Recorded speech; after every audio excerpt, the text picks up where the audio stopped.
Primetime local news, serving the Lakeland and Midwest regions. Hello, everyone. Happy Thursday. And welcome. Friday. Thankfully, we're looking forward to the weekend here on Primetime Local News. Gerard and Elise join me here on the couch. And Gerard, always on the agriculture beat. And today you're talking about cow pregnancy. Yeah, well, I got a chance to do that once, to go actually check to see whether there was a calf there or not. And we got a veterinarian to tell us all about the entire process. So I'm going to share that with you in the Ag Story. All right, we look forward to that. And Elise is covering sports today. And the Bobcats game didn't go so well yesterday. The game didn't go so great for them, but that's okay. We've got the highlights from that, and we've also got some volleyball because they're in action later this week as well. So lots of good stuff going on. Awesome. Well, we look forward to both of those stories, but first we're going to go check in with Brittany to see where she's at today. Today I'm at the new Saskatchewan Hospital North Battleford. The new facility is going to hold 284 beds. It broke ground in September of 2015 and is nearing completion. It will be open for patients coming in November, and today we're going to take you through a sneak peek look to see what is going to be inside and what our patients are going to be experiencing when they stay at this facility. But right now we're going to head back over to the studio and check in with them. Thank you, Brittany. The CPCA is about to make history. The circuit's newest driver is getting ready for the season ahead, and that driver is like none other the sport has ever seen. Our Brett Holden has the story. Amber LaRue has been racing ponies since she was 14 years old, and come the start of the 2019 CPCA season, she will be the first ever female driver in the circuit's history.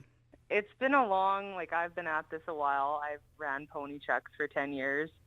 And ran chariots a few years before that. Most people, when they're running ponies, their goal is to race big wagons and eventually get to Calgary. So it's just one of those things that I've really been looking forward to for a long time, and I'm glad the day is finally here. And Amber has had some influence within the household as well. Dad drove ponies for 50 years, and I know we mentioned growing up that if his life had played out a little differently, it was something he definitely had thought about doing time and time again, but it just kind of passed him. And October 20th will be one special day for LaRue. That is the day I get to buy my membership with the CPCA. It's the annual general meeting on Saturday, October 20th, and their banquet as well. And that is when the drivers all buy their memberships for the season upcoming for 2019. Now, LaRue does have a drive to win, but she has another goal in mind that she has set for herself. Young girls, I find nowadays, positive role models are a little questionable in the media, and I think it'll be a good positive influence to see somebody determined to do something, and even though it's a male-dominated sport, maybe be successful at it, and that what your dreams and goals don't always have to be cookie-cutter, I guess. LaRue's competitive goal this year is to finish top 10 and win Rookie of the Year. Brett Holden, Primetime Local News. And midterms have hit colleges across Alberta, and our Cassandra Hormsby reports on the many ways students can overcome the stress of classes. Students are starting to feel the stress of midterms, which causes them to spend more time in study halls and libraries. Lakeland has also noticed during midterms, students are prioritizing their time and missing some classes to prepare for the next. I certainly think that they're looking to study a lot more, so they are stressed. They are realizing that they need to put in a lot more work. It's certainly more noticeable how much more full the school is in the evenings at lunchtimes. People want to study more. Students who are feeling this stress at Lakeland College can visit the Health and Wellness Center. The center has been putting in a lot of work to make sure students are in the right mindset for midterms. There are also tutors available in the library to help students if they are struggling. I think they just need to relax and realize, especially with midterms are only ever worth maybe 20%, and that it's not the end of the world if they get a bad mark. They can always come back from it, and most of the time the students who put in the work do get a good result. So I think the best thing that they can do is study and work hard and get a good result, and then it'll all be worth it. A different way to find relaxation is through meditation. It can be very calming to the mind and body and can help you focus more. There's so many different types of meditation. You can meditate doing an imagery. You can meditate using your breath, holding onto a mantra. So a word like I am love, I'm able. There's all these different techniques. So it's so accessible and it's so beneficial. Meditation can take up to 5 minutes or 5 hours, depending on how you feel and how much stress you're dealing with. Just relax. It's not the end of the world. You'll be fine. Obviously, some students really stress about it and really struggle with midterm season, and it's tough, but the worst thing you can do is let it get to your head too much. For Primetime Local News, I'm Cassandra Hornsby. And the Stockade Building is getting ready for the 18th Annual Health Foundation Gala tomorrow night. This year's themes is the Fabulous 50s, and we'll have guests dolled up to raise the money for Health Foundation. All of the proceeds raised will go towards Project Sunrise, the foundation's initiative to improve mental health supports in the city. Same day or next day, low pressure counseling and support. That's something we're pushing for, is getting rid of that kind of 4 to 6 week wait time to see a counselor. It's inadequate, it's unacceptable, and it needs to be improved. Radke adds some of the biggest troubles with mental health supports are access for non-crisis situations and long-term mental health beds. Patients often have trouble navigating which service is right for them, and counselor wait times are being made worse by Canada-wide psychiatric shortage. And now we're going to head back to Brittany, who's at the North Battleford Hospital. The new hospital is 284 beds. This is quite a big upgrade from the old, which was only 156. So the new facility will be opening in November and will be open to patients. Quite a bit of an improvement inside. Let's take a look now. It does offer patients a lot more privacy, and there's a big focus on having natural light. Single rooms for every patient, which is much different than the previous facility, which had multiple patients in a room, and especially when the average patient stay is 18 months. It's quite a long time for people to be in close confined conditions. Each bedroom also has its own window and an access to have some open air. And their own temperature control. So this is a big improvement. Vicki Smart, the executive director of primary health care, said the hospital was really built with patients in mind. The old building is dark, and so as you see as we walk through today, it's amazingly, there's sunlight coming into every room, whether it's a window from the outside to a window on the inside, those kinds of things. So there is a lot of light, and when you have mental health issues, light is important. The hospital will be opening in mid-November. It is 90% complete, just missing a little bit of furniture and a few last-minute finishings. It is actually the size of 3 CFL football fields in both the secure and non-secure side. So it is really a world-renowned sized facility. But right now, we're going to head back over to the studio and check in with them. But don't worry, we'll have more coming up from the hospital a little bit later on in the show. All right, thank you so much, Brittany. Currently sitting at 15 degrees here in the border city. We did not break another daytime record like we did yesterday, but not too far off because the record is 19 degrees back in 2014. North Battleford, however, did beat the daytime record. Currently sitting at 15 as we look to the satellite radar. Not a whole lot of activity. There's some cloud cover coming in and out of the area and a couple of spots of precipitation, but nothing major. No watches and warnings currently, which is great. It's been a great week for our farmers out in the fields. As we look to our numbers across the region, 15 here in the border city, 16 degrees in Edmonton, 15 in Edson, 15 in Jasper, 16 degrees in Rocky Mountain House. Quite above the seasonal averages for this time of the year yet again, and we will be seeing this trend into next week.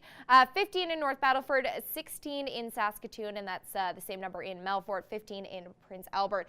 As we do look to our current temperatures, currently sitting at, it was 16 currently in North Battleford, 1 degree overnight, and they're going to get a little bit cloudier tomorrow at a daytime high of 11 degrees, and like I said, we did breach a daytime record in North Battleford for today. Cold Lake currently sitting at 14 degrees, a mix of sun and cloud in the area, winds coming out of the north-northwest up to 31 km per hour. And overnight, the cloud cover is going to dissipate a bit, 0 degrees for the overnight low, and then tomorrow a high of 9 degrees. So a bit cooler than we were seeing today, and those that cloud cover will continue. Currently here in the border city sitting at 15 degrees, winds coming out of the northwest. Overnight, dropping down to 0 degrees. Tomorrow, a mix of sun and cloud cloud and a high of 11 degrees. As we look to our averages, it is 10 for the average for this time of the year. So right on the average for the next few days and above. Saturday going to reach a daytime high of 12 degrees, -1 for the low, and then 11 degrees on Sunday, and a little bit of cloud cover there, but nothing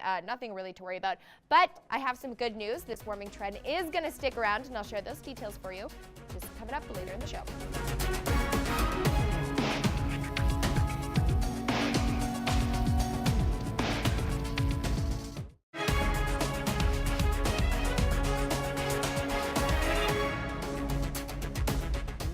Welcome back. So in any pregnancy, it's important to know how the baby is doing.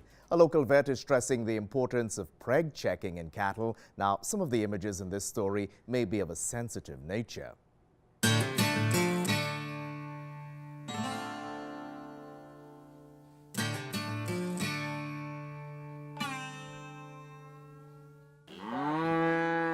We are determining whether cows and heifers have gotten pregnant through the summer, or whether what we call open or non-pregnant.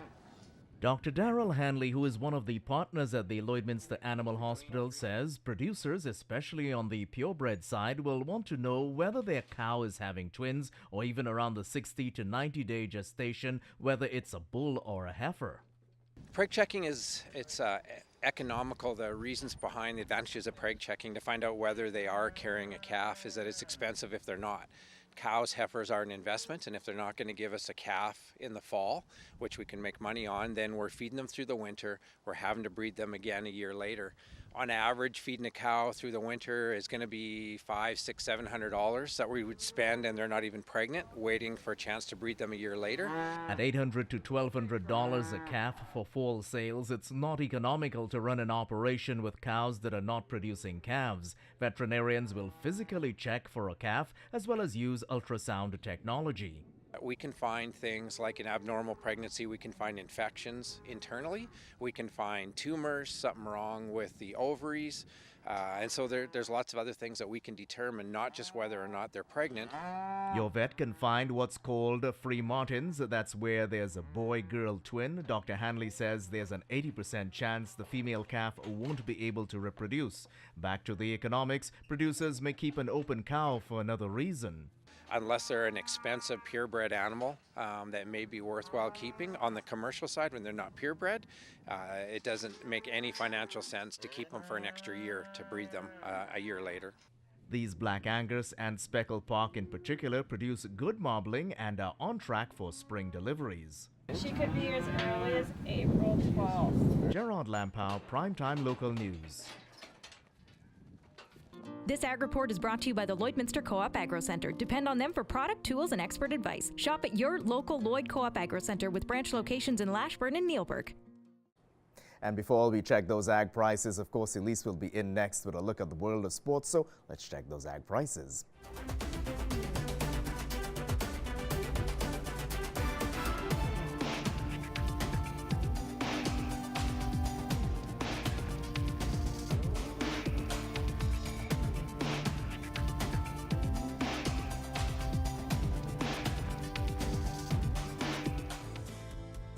City Center Auto Body is proud to offer the paintless dent removal system. This works by going behind the panel, working out small dents. Lloydminster's trusted auto body shop for over 35 years. Welcome back. Well, yesterday afternoon's annual hockey hooky game was the worst result of the year thus far in the Bobcats season, losing 8-3 to the visiting Sherwood Park Crusaders. Lapses in focus had the Cats' morale dip early, which is something that the coaching staff doesn't want to see a repeat of. At the beginning, we got 3 goals on us quickly, and yeah, guys got to stay positive when that does happen and just keep working. Tiny things, winning a puck battle, getting the puck out, getting a puck deep. We talked it over in the room, and we got a big weekend coming up here, so we're gonna learn from this. We're gonna move on, and we're gonna come into next weekend strong. The leadership group also stressed the importance of working harder on defensive coverage. As we all know, if we're in the sports, it comes within yourself and the will to actually do it and outwork the opposition team. The Bobcats take on the Oil Barons tomorrow evening at 7:30. And the Rustlers women's volleyball team was secured 2 wins in Grand Prairie and hope to keep their winning ways at home tomorrow evening against the Nate Ooks. Josh Ryan has more on the team's mindset heading into the home opener and the debut of their starting middle blockers.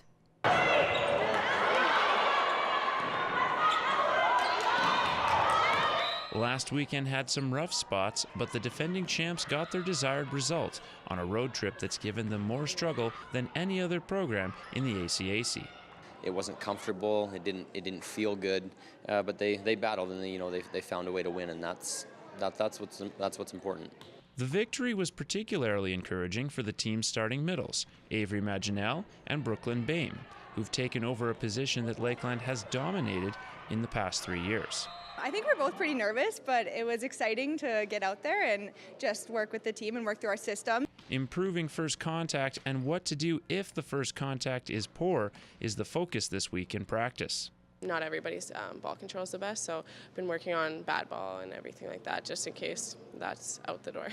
And that will certainly help against the Nate Ooks, the only divisional opponent to beat Lakeland last season. Expecting them to be a big team, so working on a lot of out-of-system stuff and trying to work through being out-of-system against a big block, and we'll game plan as the game goes, and hopefully we can be consistent and put some pressure on them within the match. Josh Ryan, Primetime Local Sports. And the Wheatland Football League playoffs begin with this weekend with both Lloydminster squads heavily favored to meet again in the championship game. The Lloyd Comp Barons remain undefeated and host the Bonnyville Voyageurs, a team that gave them a good test in their last meeting. Just making sure we're energetic before the game. We have a good week of practice and we can't slack off, because the first half playing Bonnyville was flat. It wasn't strong. It wasn't energetic. The Holy Rosary Raiders host the other semifinal against the St. Paul Lions. We want to do things at a higher pace, a higher tempo, with more precision. We just need to get better at what we're doing. Raiders Lions gets underway Saturday afternoon at 2, while Barons Voyageurs is tomorrow evening at 6. And now we're going to head back to the North Battleford Hospital where Brittany is. The new hospital is nearing completion here in North Battleford. There will be 188 beds on the non-secure side, and there'll be 96 beds on the secure side that will house non-criminally responsible patients, and as well as corrections will be there. Each unit will be set up the same essentially for an ease of staff, with each patient having their own private room, and there will only be 1 bathroom for every 2 people, which is a huge improvement from the previous facility where there was only 2 bathrooms on each unit. There are 2 intensive psychiatric care rooms per unit containing a bed, and they can allow patients who need to be under constant observation to have privacy and to make sure that they feel safe and secure if they are in need. Patients will also have access to therapy rooms, including an industrial therapy area where they can do woodworking. They'll also have art therapy, music therapy. There'll also be a complete medical center that will be able to access for both the secure and non-secure areas of the hospital. They'll be able to access dentistry, radiology, an optometrist. As well, there's a business center located in the building, and there's a teacher on staff. There's many patients who come through who are looking to learn new job skills, achieve their GED, and as well take some university classes. The average patient age staying at the hospital is about 34 years old, so they really do want to get them back into the workforce when they've completed their stay. The average stay here is 18 months, and every patient will have access to outdoor space. Linda Schickrank, the director of Sask Hospital, is excited for patients and staff to get into this space. But you know what? I think staff and patients are ready for this move, and the excitement of being in a new building, I think it'll raise professionalism with all of us, and yeah, we're just so proud of it. I can't tell you how proud of it we are. There are also 2 family units located within the hospital in which families who may be traveling from across the province to visit their loved ones can come and stay in a small apartment-like setting with 2 bedrooms and a kitchenette, and then the patients can come in and visit their families and really catch up, as those are long 18-month stays, and it can be a long time to be away from loved ones. But we're going to have more coming up from the hospital later on in the show. Right now, we're going to head back over to the studio and check in with them. All right, thank you so much, Brittany. Taking a look at this gorgeous shot. It's a looks like a night shot here at Bud Miller Park. This was sent to us by Sophie. Thank you so much for sending that in. Gorgeous shot there. Taking a look now at our current numbers, 15 degrees here in the border city, 13 in Vermilion. That's the same number in Vegreville, 15 degrees in Edmonton. Definitely warmer than the seasonal averages. 16 degrees in Provost and Macklin, 15 in North Battleford, 14 in Maidstone, and then a little bit warmer up in St. Walburg at 16 degrees. As we move up north, 13 degrees in La Ronge, 12 in Buffalo Narrows, 12 degrees in La Loche, and over on the Alberta side, sitting at 12 degrees in Slave Lake, and that's the same number in Grand Prairie. A little bit warmer up in Peace River, 12 degrees in Fort McMurray.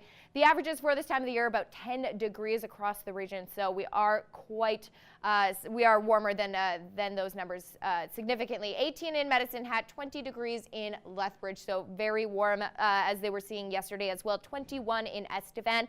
As we look to our numbers for tomorrow, we're going to reach a daytime high of about 10 degrees here. That's the same in Vermilion and Vegreville. A little bit warmer out in Edmonton at 12 degrees. North Battleford going to be at a high of 11 degrees tomorrow.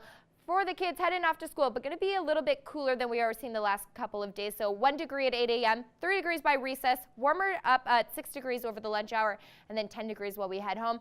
So tomorrow, 10 degrees, warming back up over the weekend, 12 degrees on Saturday, 11 on Sunday. And then the overnight lows there are going to be -1 on Saturday and 0 degrees on Sunday. On Monday, warming up yet again to 13 degrees. We're going to drop below the freezing mark overnight, though, -3 there. Tuesday, plenty of sunshine, a high of 15 degrees. So that's same story we're seeing today. Averages are 10 degrees for this time of the year, so we are significantly warmer, which is great for our farmers.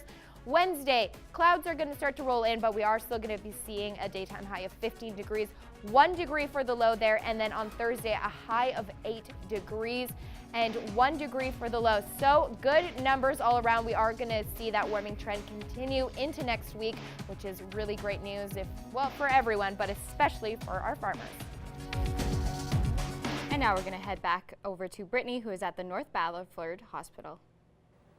The New Saskatchewan Hospital North Battleford broke ground in September of 2015, and it is nearing completion. They did have a few setbacks, but the project is scheduled to open to patients and staff in November. The furniture is still to come to fill in this building, and a few other pieces are missing, but the project is mostly finished on budget, $222 million, and they stayed to that. And now the total building has a $407 million value, says Derek Miller, the Executive Director of Infrastructure. He also added that he had a few holdups on the project, but it is completed on budget. As with any major construction project, there's always deficiencies at the end once you reach substantial completion.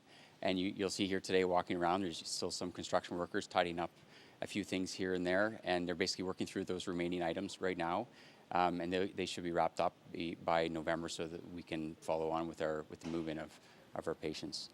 From the outside of the hospital, you can't tell which side is the secure and the non-secure part of the building. It all just does look as one fluid center. It really is a beautiful space for any patients that are going to need treatment. And it is an upgrade from that building that was 105 years old. Right now, we're going to head back over to the studio and check in with them.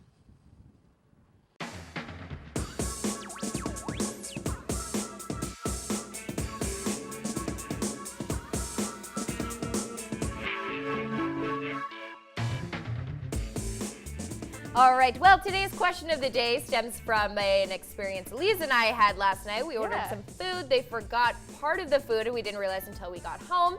So I said, call back and ask for it, and she said no. So we want to know, do you complain? Do you go and put in the effort to complain about something? Which part of the food did they forget? The salad dressing. Yeah, it wasn't a big deal. Oh, Yeah, so, but obviously that was a small situation. But if you're out to eat, do you say something? We asked, we put a poll out. 21% of you say yes, 42% of you say no, and then 37% say sometimes. So I think it often depends on the situation. Do you speak up? Of course. Always? Hands down. Okay. Oh, see, I can't. It makes me nervous, and I feel bad, even though I will eat pretty much anything anyway, so it doesn't really matter. But I don't know. I just don't like to complain sometimes. Now, I was super curious. Okay, the salad dressing, maybe you can work around. Yeah. But let's say they forgot the cutlery. Oh, well, that's okay. Well, how are you gonna eat? Oh, if you're sitting at the restaurant, then yeah. I want to read some of the comments. We got That Jody, has happened. Jody That has on our happened. Facebook says, only if it's exceptionally bad, like the time our food took forever and the waitress actually brought our bill before we got our food. I feel like that definitely warrants a complaint. For so, sure, yeah. And yeah, most of you are just saying kind of depends on the situation. I Yeah. think if you found some hair in your food, might We wanna were send it also back. saying, like, if you had an allergy, then Yeah. obviously then you kind of have to say something because Yeah. you don't want anything like that to happen. Yeah, But- it is an interesting topic. You still have time to weigh in on our question of the day, so make sure you do so. But right now, we're going to toss it over to our pets because it is time for Pet of the Day.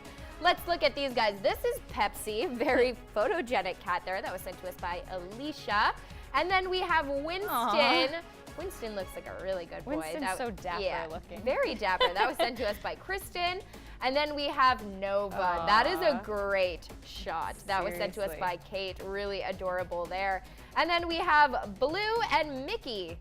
Cute. The best friends that anyone could ever have. That was sent to us by Brandy. And then last but certainly not least, we have Bo. That's an adorable There's my name pick. for a little puppy there. That was sent to us by Allison.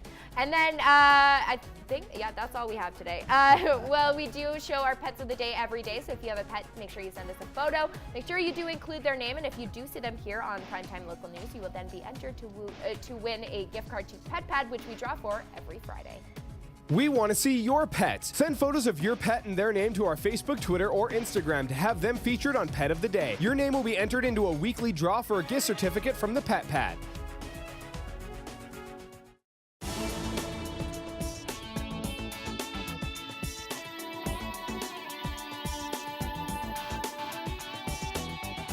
One of the most well-known comedians from around the world is in Lloydminster coming up tomorrow night. Craig Ferguson takes to the stage at the Vic Juba Community Theatre. You may know him best from hosting The Late Late Show. He was also on The Drew Carey Show. He has had a number of TV performances, and he's just a really funny guy. So if you want a great laugh and a great way to start off your weekend, head to the Vic Juba Community Theatre tomorrow night to see Craig Ferguson. You can get tickets online, vicjubatheatre.ca.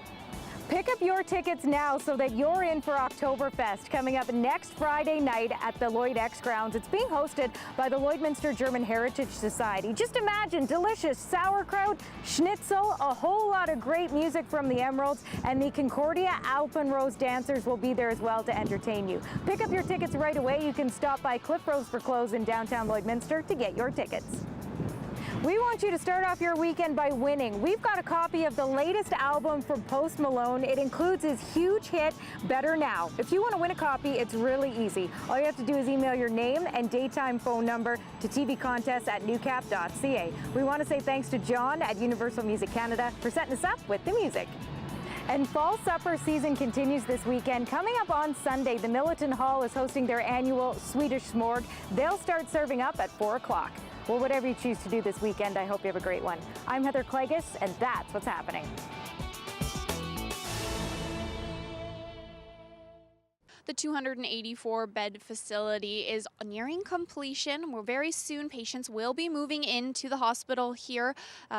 They're both in the non-secure and the secure side of the building. Patients will be able to access a variety of different treatments and different therapy sessions, including industrial therapy. They're going to be able to see art therapy, music therapy, quite a few different things. So thank you so much for joining us on our tour inside the building today. There are some times as well for the public to tour the building. If you are interested in those, please do check out the website to find out when those dates will be. And now tomorrow I'm going to be out at Lakeland College. They're having their open house and their career day, so tune in then. And thanks so much for joining me tonight, and we'll head back over to the studio. All right, thank you, Brittany. Beautiful facility out in North Battleford, and they actually did beat their daytime record for temperatures. Here in the border city, tomorrow we're going to reach a daytime high of 10 degrees, mix of sun and cloud in the region, and then Saturday warming back up to 12 degrees, -1 for the low there. Sunday, yet again, mix of sun and clouds, 11 degrees for the high, and then Monday warming up again, 13 degrees, -3 for the low overnight there, and then Tuesday, plenty of sunshine and 15 degrees, which was our daytime high today.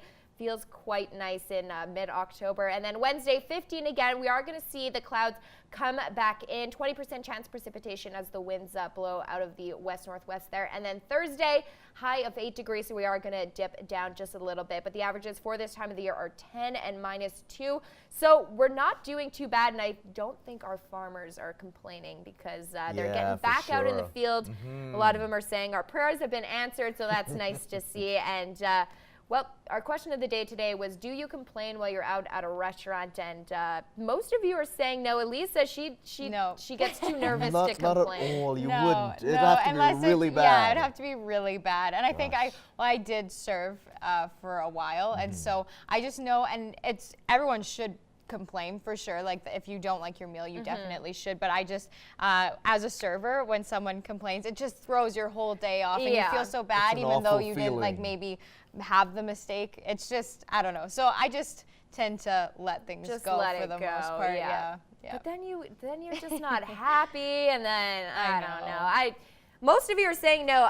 21% of you on our poll said yes, you do complain. 42% say no, and 37% say depends on the situation. So I think it always varies. But I also worked in the service industry as a server. I was really bad, but you did see the probably people, got a lot of complaints. Yeah. But they would complain about the smallest things. You know.